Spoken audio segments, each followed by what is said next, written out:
सवांग रसीला रस कहर ये सखी लूटेला खूब जवानी के लहर ये सखी मिलल सवांग रसीला रस कहर ये सखी लूटेला खूब जवानी के लहर ये सखी बड़ा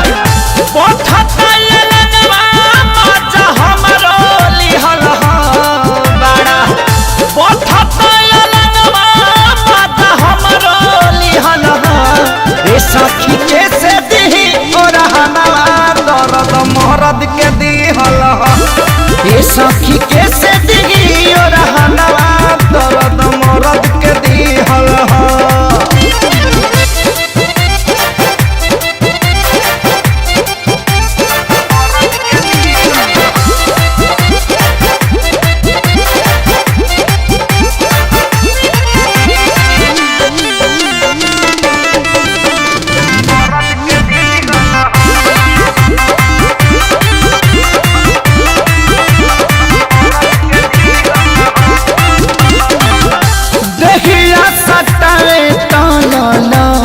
जाता मनावा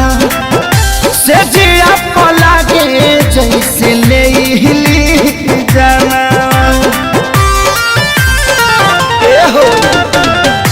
दहिया सटाता ललच जाता मनावा से जिया पलागे जैसे ले हिली जानावा कबो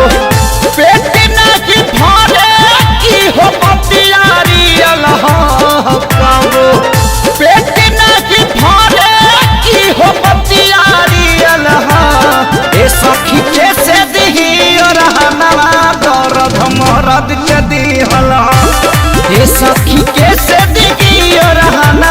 दर्द मरद के दिहल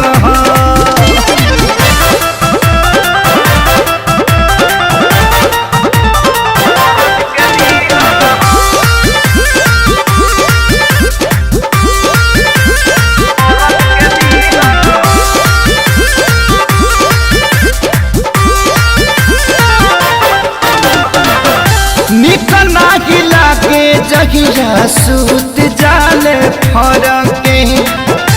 कुंदन खेसारी संगे खटिया न चरके निकना हिला के जगिया सूत जाले फरके कुंदन खेसारी संगे खटिया न चरके बाटे